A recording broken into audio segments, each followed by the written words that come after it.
Sneakers and Cleats, the podcast. Welcome back to the Sneakers and Cleats podcast. This is September 3rd. I hope everyone had a happy Labor Day weekend. Don, Chuck, and me back and better than ever. Guys, how are you? Great. Don, we haven't seen you in a while. How are you? Fantastic. Went on vacation. You went to Fenway Park for the first time. How was that? It was great. But you know what? The uniforms are in me. They've played, 10 million games in Fenway Park? Yeah. And the day that I go, the one time that I go to Fenway Park, They were the yellow. they wore those awful yellow alternates. It was like that was a solid So game. disappointing. Yeah, the city uniform. Yeah, whatever they were. I don't mind them, but I'm also a Red Sox fan. So. But Fenway in general, how was the whole Fenway experience? It was great. One of the better just plain generic ballpark hot dogs I've ever had. The bun was really soft, and Fenway Franks was a really good item. The national anthem was sung by this little 6-year-old girl, and she crushed it. It was the best thing that happened all day. Much better than the All-Star game.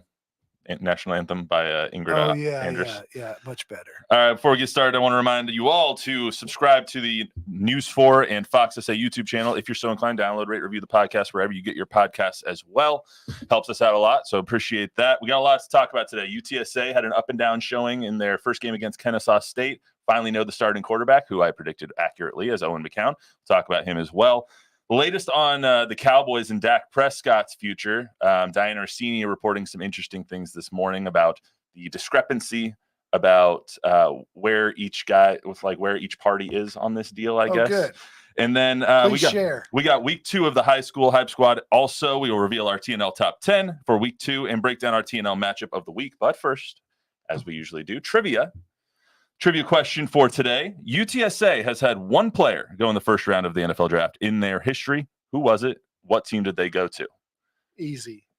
That's as much of a layup as you've ever given us, Matthew. Thank you. I mean, I had a lot to do this morning, so I was like, what should I do for them? And this was my gift to you. Thank you. Great way to start post Labor Day. I didn't know. We'll make it a little more difficult by adding what high school did he go to? Or you can give me what pick you went. Easy. As well.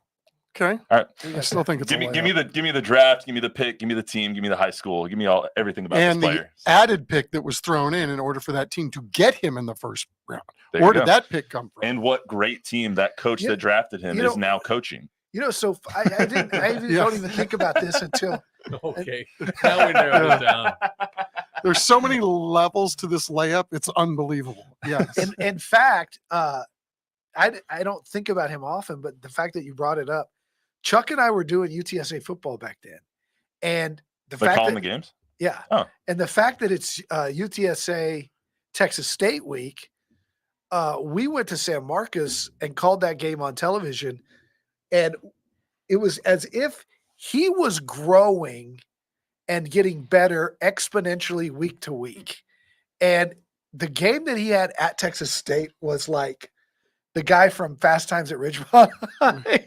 Yeah, Jefferson. Is that what that's from? Is that why you and Jack say that all the time? Yes. He dominated, yeah. like man among 4th graders. It was so fun to watch. Yeah, and it went like this. This guy is going to get drafted at the beginning of the season because of the measurables and everybody saw his twitch. To about 3 weeks in, he's a day 2 guy for sure. We've already seen enough. And then by, I think, week 6, it was he's not making it out of the second round. All right. Well, since we're already telling stories about him, go ahead and answer the trivia question. Go ahead, Chad. I forget. Marcus Davenport. All right. First round. Who did he go to? To the Saints. What number pick? 15. 15? 14. 14? Stevens High School? Yeah. Yep. And started his career at Stevens, a wide receiver. Really? Wow. Didn't know that. All right, wait, it gets better. The Saints also threw in an extra first-round pick with which team in order to grab him at 14? The Packers? Correct. So the Saints really wanted him. Yeah, now he's on the Lions, still playing. Still playing, yep. Not been real fortunate in terms of being able to stay healthy. And lost half a toe. A finger. Okay. Yep. Some yes, he's definitely put his body on the line to play NFL football. Yeah. Marcus Davenport. It's all right. Sean Payton, a great evaluator. Huge anime fan, by the way, too. All right. Well, since that we got that out of the way now, I just figured I'd give you guys an easy one coming out of Labor Day. Didn't know who was going to come in hungover or not. So no, I'm just kidding. Just kidding. I worked. Well, some could say that. Yeah, I was going to say, does that matter?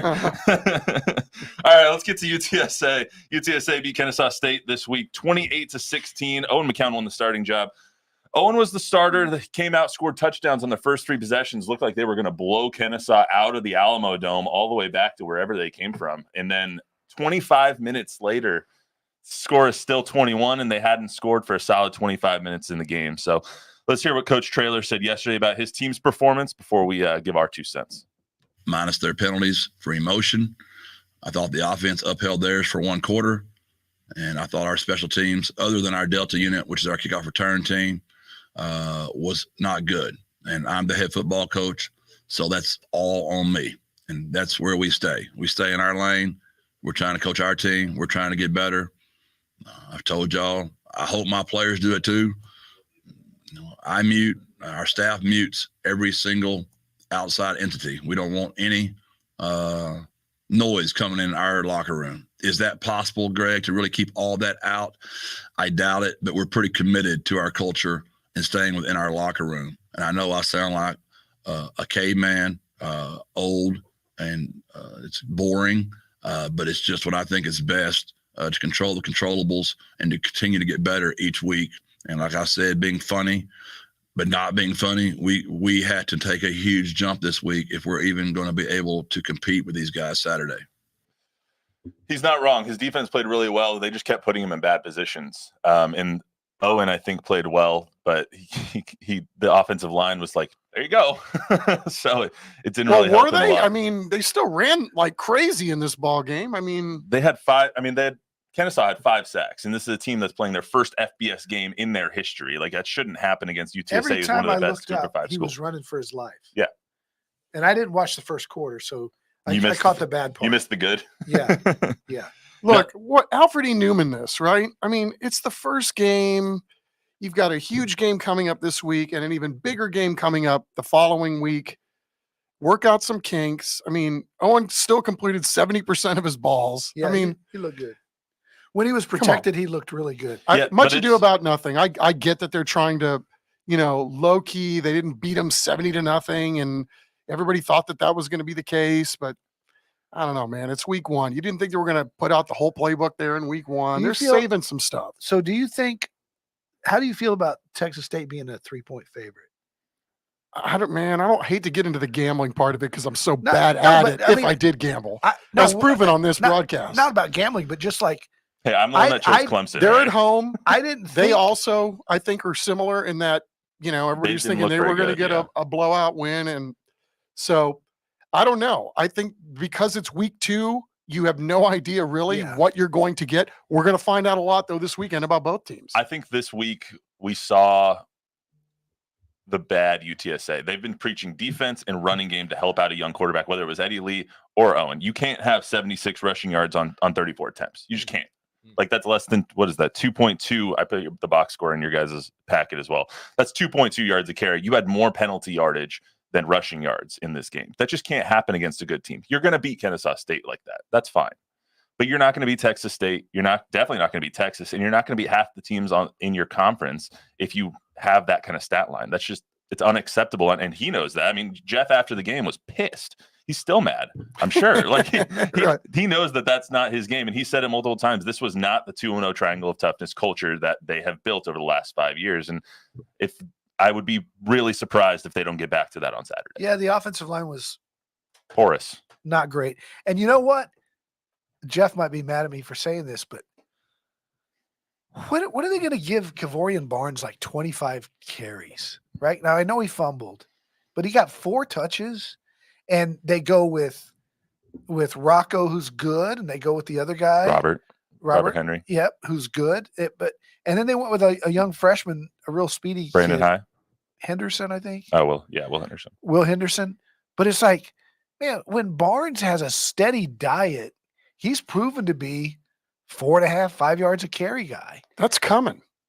It's not going to happen against Kennesaw State. They got to find out who can play. This is a long schedule, and all you have to do is look at A&M and Notre Dame and see how banged up both of those teams are when you get that kind of a atmosphere, that kind of a matchup in week one, it's going to set your trajectory in a different path right off the bat. I mean, some of this is survive in advance. Yeah. So again, I think we're going to see a lot this weekend. I think there's from something both teams. There's something to that, but there's also something to they come out like their hair's on fire. They score on their first 3 possessions. They look great doing it. They have that long 61-yard screen to Robert Henry that got him in position. Devin McEwen looks like a wide receiver ridiculous. 1 right now, even without JT Clark on the field. Like, they were looking fantastic, and then they hit that weird lull, and it's not like, I think if they could have blown Kennesaw out of the building, they would have. It's not that they didn't want to. So to counter your point, I don't think they only won by 12 because they didn't want to win by 24, but I just think that they couldn't get out of their own way. I think that's fair too. But again, it's week one, and look at the stats. They killed these guys on the stat board, right? I know there's more than just, there's more than just stats, but again, I'm not giving this a whole lot of energy. It's on to week 2. Let's get to what Coach said about Owen McCown's performance after he watched the film. This was Coach yesterday. I would say he was really good. I mean, whenever you can't protect a quarterback and you can't run the ball, it's going to look like the quarterback's not playing well. But when we protected him and we ran the ball well, what he looks at, he hits. He's a better athlete than people think that he is. We just got to do a better job of protecting him. But I thought he played really well. Couple things. I thought he played really well too. He's a redshirt sophomore. You knew he was going to start this game. Like, you read all the tea leaves. It was Owen from the very beginning. I'd never really bought the quarterback competition between him and Eddie Lee. I knew it was going to be Owen coming out. And you look at some of the throws he made. There was one that didn't end up in a score. I think it ended up in maybe this results in the third score. I can't remember. It was right before halftime, and he laces a laser right down the seam to Oscar Cardenas, and it was just like, oh my God, what a throw. There's some of those moments. Obviously, he got spooked a little bit when the pass rush started getting to him. And Coach said that after the game as well. It looked like he got a little antsy after the pass rush started getting there. But his escapability. He was just really, really mature and good for most of that game. He's fast too. He's got good escapability. He's athletic. We got spoiled watching Frank Harris run. Frank never looked like he was running fast, but you never seemed to catch him. Owens, I like his running ability too, and I think that's going to be an added asset to the offense. Yeah, absolutely. And I think you saw a little bit in this game what you saw in the Frisco Bowl. It's like, when something bad happens, he didn't get rattled. Yeah. He got rattled a little bit when the pass rush started getting to him, but that's because they were in his face for like 3 quarters, and the offensive line needs to be fixed before you go to Texas State. That's for sure. But what you saw in the Frisco Bowl was 2 bad interceptions, and then comes back and scores on like the next 5 possessions. And this one, you saw 3 scores, and then, okay, as soon as Kennesaw cuts this to a 1-score game, they go out, they score 7 more points, and the game's over. Yeah. So I think, like, do you think the Jeff's rattleability sandbagging? He's talking about Texas State like they're the '85 Bears. Yes. You think he's sandbagging a little bit, or is Texas State that good?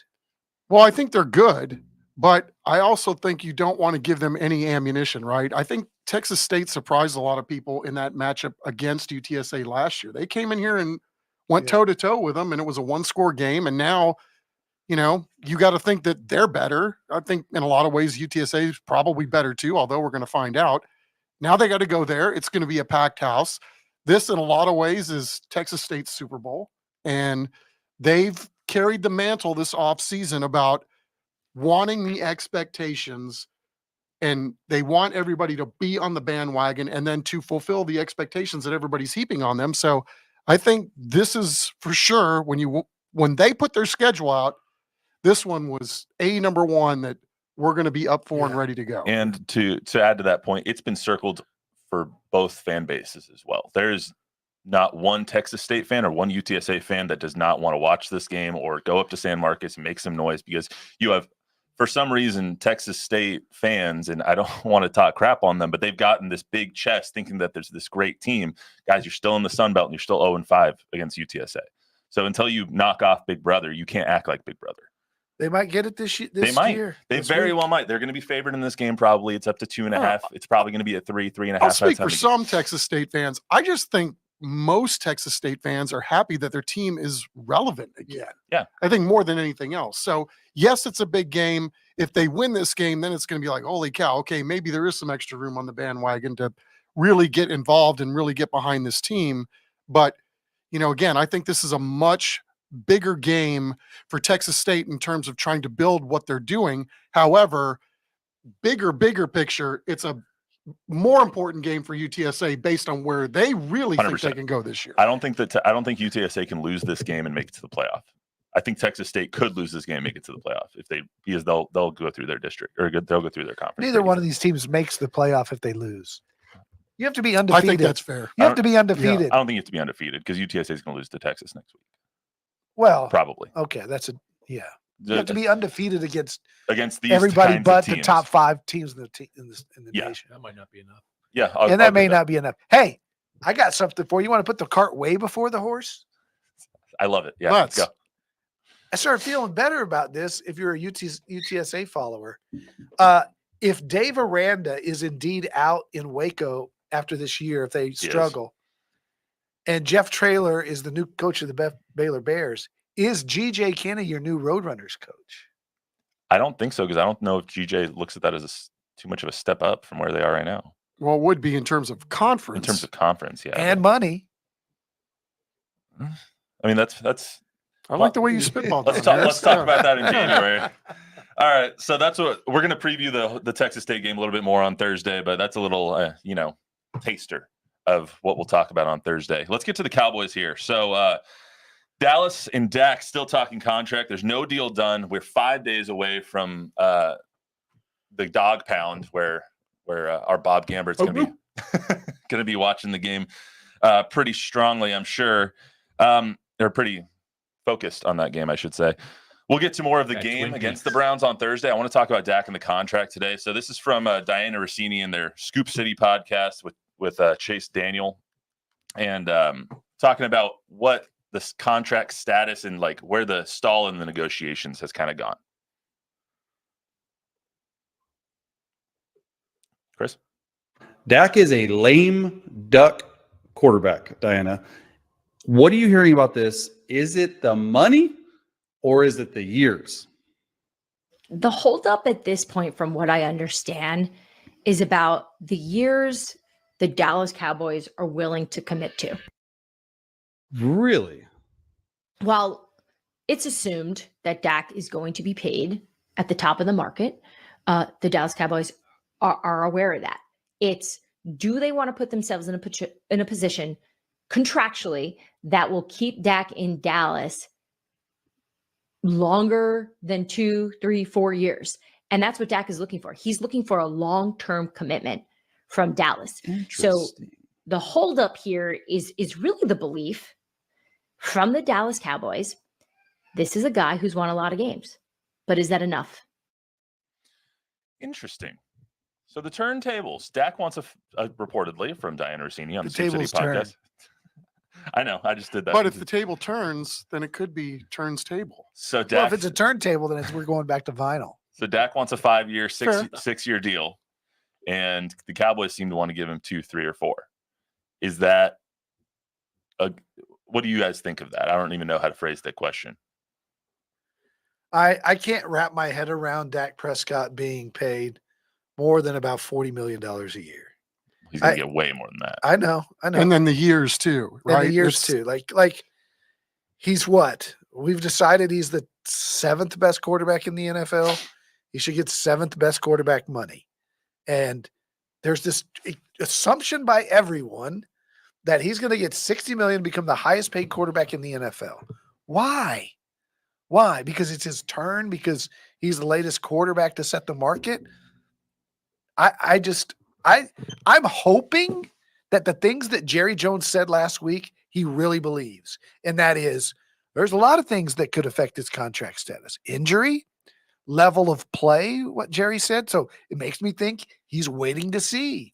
He's waiting to see if he can win in the playoffs. He may go the whole season waiting. Maybe he's just, negotiating through the media and he's going to cave and give him $60 million in 5 years. Jerry Cave? No. But Jerry said this week, like, he knew he had to get CD done because CD wasn't under contract.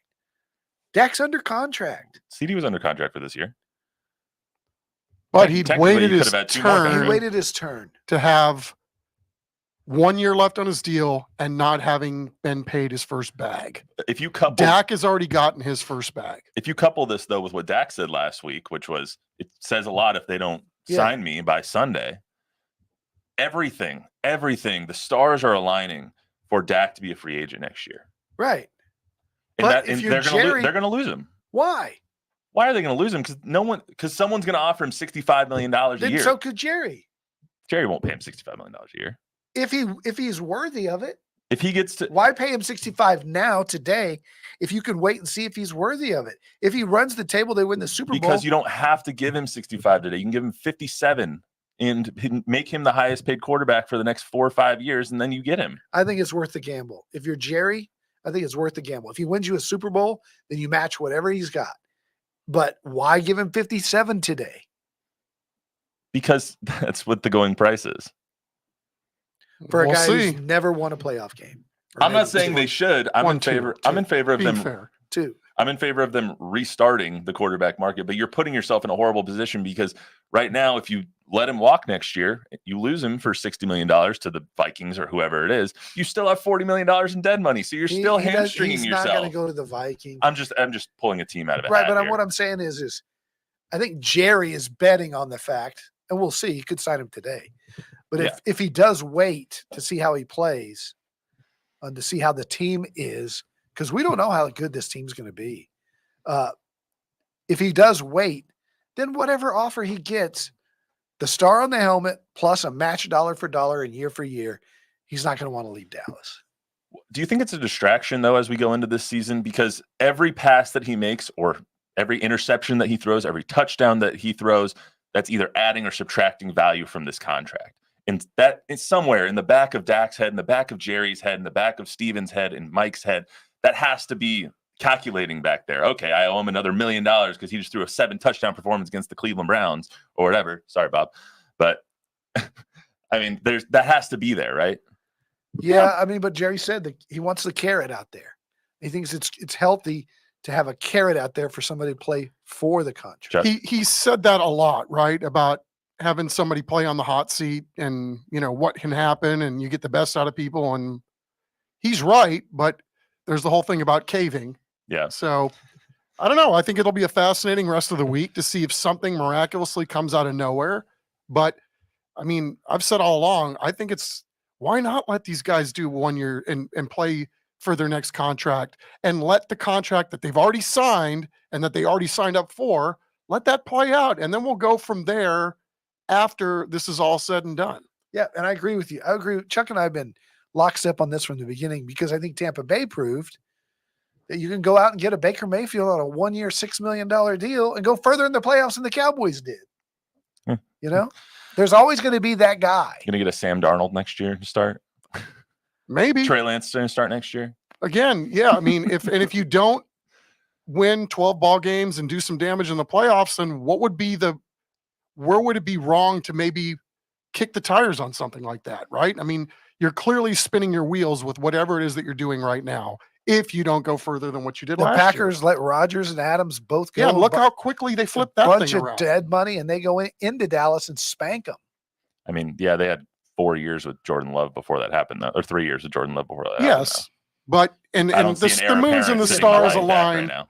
But again, now, and they now have Love under contract, but it's reasonable money by quarterback standards. And that allows you to spend money in other places, the $60 million if you give Dak that you won't be able to do in Dallas. Hey, Jerry, if you care about our content at all, sign him between now and the next podcast on Thursday so we can talk about that on Thursday. And he's got Micah to worry about. But you're right. If you don't, that's right. Because you got to get Micah. He's next. He's earned the right to get paid and get paid like, CD. the best pass rusher in football.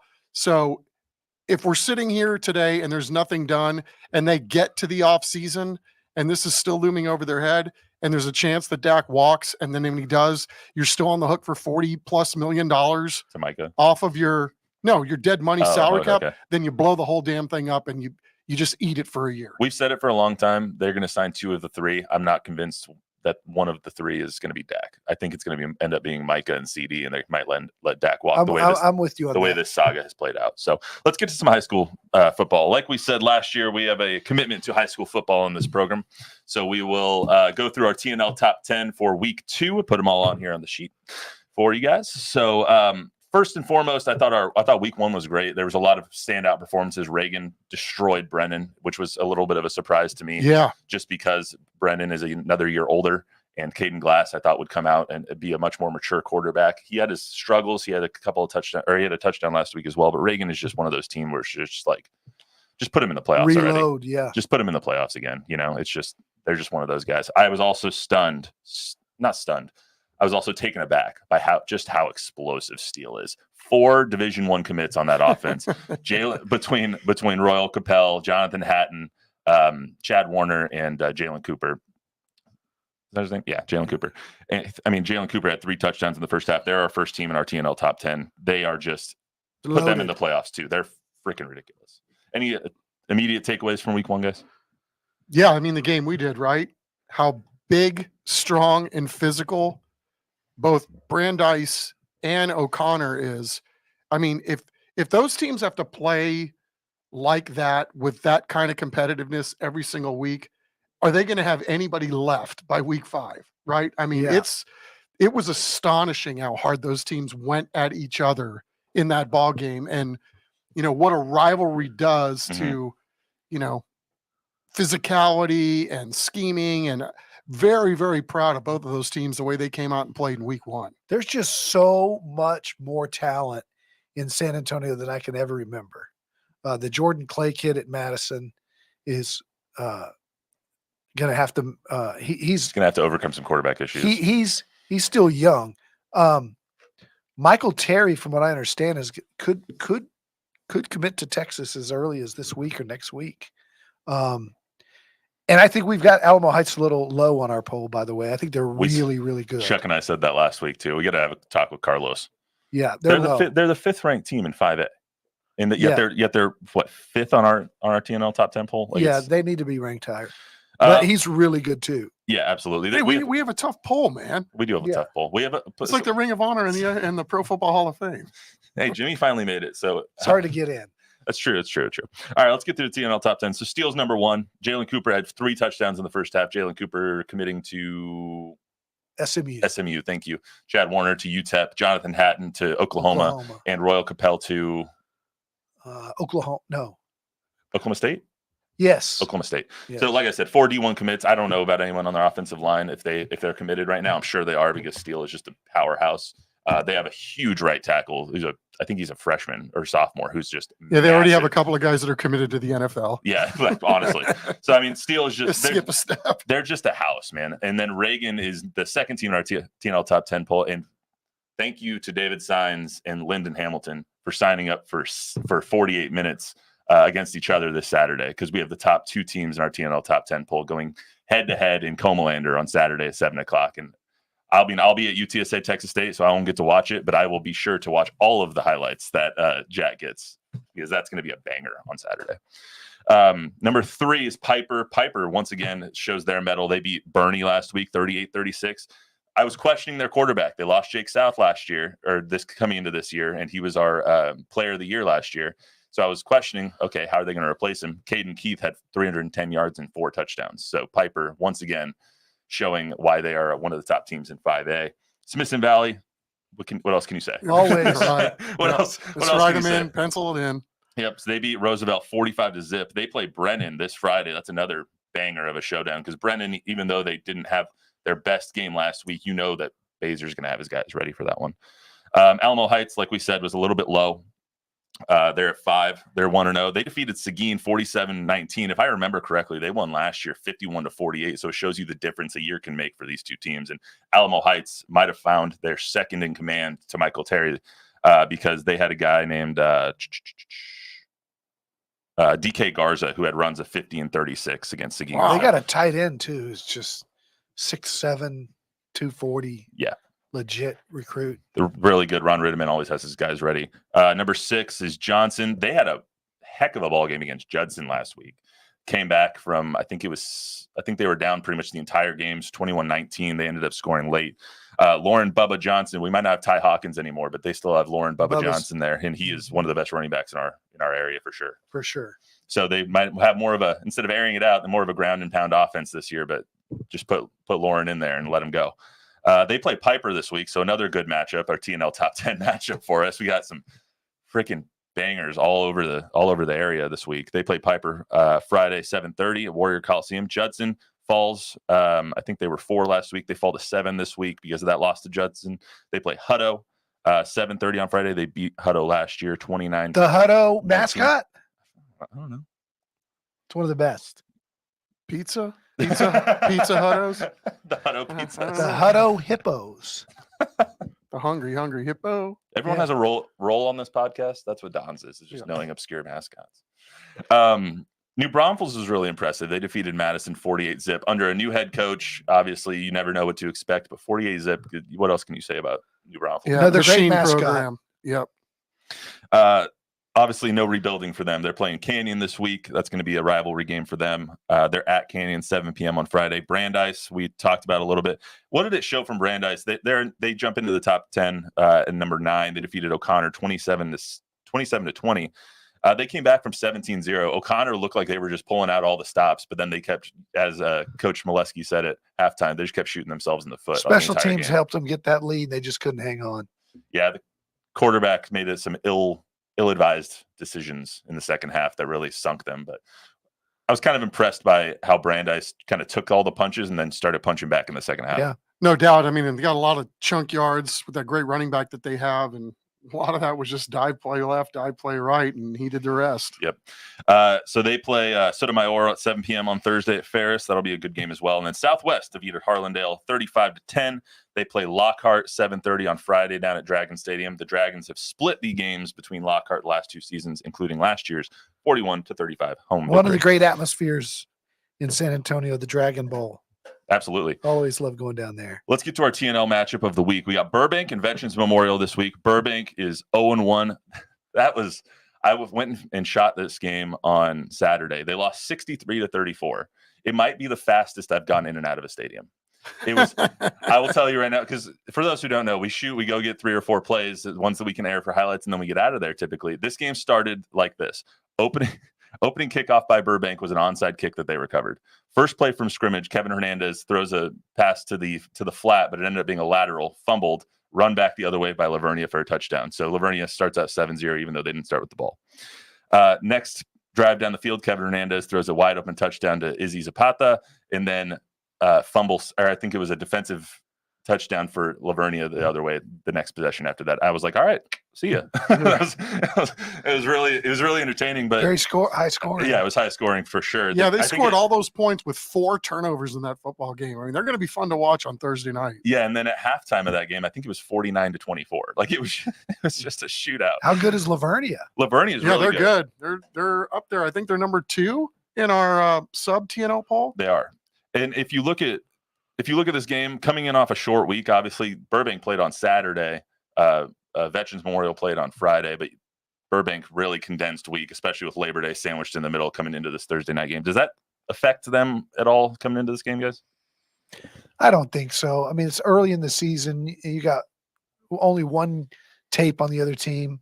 I'm sure they practiced on Labor Day. I'm sure They did, yeah. Yeah. Veterans Memorial always has a stout rushing attack. We're going to see the post James Peoples era Veterans Memorial team, but James Peoples touchdown for Ohio State on his very first carry as a true freshman. Attaboy.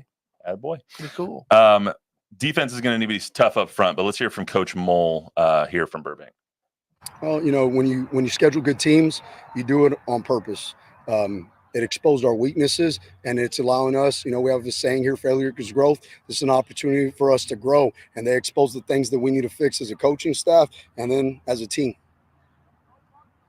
This offense has got a lot of, for lack of a better term, media hype around it. I mean, with him calling the signals back there, how do you guys keep these guys it's like, look, you're good, but if you don't put in the work, it's not going to show up on the field? Yeah, I mean, I'm going to tell you, man, we have 6 captains and all of them have earned it. And there's guys that could even be more deserving than just 6 that can be captains. They hold themselves accountable. They want to be good. It makes it a lot easier when you have kids that are focused just as much as the coaches. How do you go ahead and coach against this team that obviously isn't on television a whole lot this week? You get to showcase your talents for all of San Antonio to see what Burbank is all about this year. How do you tell them it was like, look, we still got a job to do and don't worry about the television? Yeah, I mean, I really haven't even talked about it. I don't even think about it. You showed up here and we're like, okay, we're going to be on television. Veterans Memorial, they're also coming off a loss. So you got 2 teams that are going to be really, really hungry to showcase that it was like week 1 was a little bit of a fluke. Mm-hmm. How do you go ahead and coach against them? And what are some of the keys to victory that you guys need to be able to do? Well, one thing that we need to improve on from next week, and football's football, doesn't matter which team you go up against. We got to win the physical point of attack game, whether it's on defense or whether it's on offense. Last week, you go back to the film and we lost. We weren't the more physical team. We're physical at moments, but they were more physical at more moments. And we've got to be the team that wins more physical moments than Veterans Memorial. Burbank hasn't won a district title since 1978.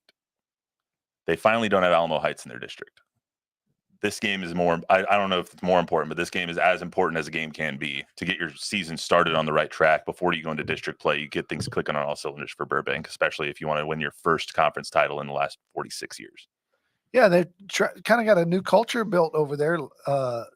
Big turnout, a lot of kids in the program, and football's a popular, cool thing to do now over at Burbank. And I think he's trying to change the culture and establish a winning culture. And I think they've got the legitimate chance to be good with that kind of numbers participating. Yep. Well, everybody in their league is talking about their quarterback, right? And Kevin how Hernandez, electric he is. And, he had a really good game this first game out. And I don't know, it was the Zapata kid was, to me, the one that popped. He's phenomenal, man. That kind of game. I mean, almost 300 yards receiving and 3 scores against Lavernia. I mean, I'm really, really looking forward to what we see on Thursday night. As far as Veterans Memorial goes, they're 0-1. They lost to Davenport 32-15. So both these teams coming in 0-1 on this TNL. What can we, for people who don't know, Bobby Irvin, he's been over there for a while. What can you expect from a Bobby Irvin coach team? Well, they're really multiple offensively. We always thought we were going to see James Peoples run wild. Of course, he was always hurt when we had him on TNL. Seemed like it. Sad. But they were able to throw the football too, and they've got athletes. They got athletes. Yep, their D-line was really stout when we saw them. I mean, one of those teams that looked very complete, and I would assume that's what we're going to see on Thursday night. Yeah, they had a DB that was cousins of the Wisdoms at Judson that's playing, I think, at Montana State. Mm-hmm. And they had a really good secondary when we had them a couple years ago. All right, Chris, let's hear from Bobby real quick before we get on out of here. What did you learn about the team and what did film show you? Well, we knew we had an excellent opponent week 1, and we wanted it to be that way. We felt like we needed to be tested early, and we certainly were. Davenport's a great football team. What we learned is that when we play together and we play team, offense and defense and special teams, we can be a pretty good football team. And so we just got to clean up some mistakes that we made last week and perform better this week. You guys are no secret to TNL. How special is that you get once again to showcase the talents of what Veterans Memorial football is all about on TNL? It's an exciting opportunity to get to play on TV, and what you guys do and showcasing high school athletics is really awesome. It's not just about the football team. We've got a lot of great programs here with our band and our cheer, and our entire school community is really excited to participate in this thing, and we're looking forward to it. And finally, it was just like years past, Burbank would be almost one of those guarantees that you could win. They've got an electric quarterback. And obviously this team is a little bit different. So what are a couple of keys to victory that you guys need to be able to do to get a victory this year? Well, yeah, you're definitely right about that. Coach Mull and his staff have done an excellent job at Burbank High School. And there's certainly no slouch anymore. And, we've got to do a good job on offense and defense of reading our keys, blocking our assignments, and executing to have a shot to win the game. It's going to be a good matchup when we tee off over at Rutledge Stadium, guys. Looking forward to it. All right, that's all we got for you today on the Sneakers Cleats podcast. Remember to download, rate, review, subscribe, give us a 5-star rating, tell a friend, tell an enemy. We will be back on Thursday to talk more about the Browns and the winning Dallas Cowboys. Tom Guerrero says hello. Hi, Tom. Shout out Tom Guerrero. We'll also talk more I-35 showdown between UTSA and Texas State. Until then, Tom, everyone what are have you a good doing? week. What are you doing right now? I'm reaching for my phone. Oh, okay. All right. What? Goodbye. Okay, it's time to go. Bye-bye. That looked really strange.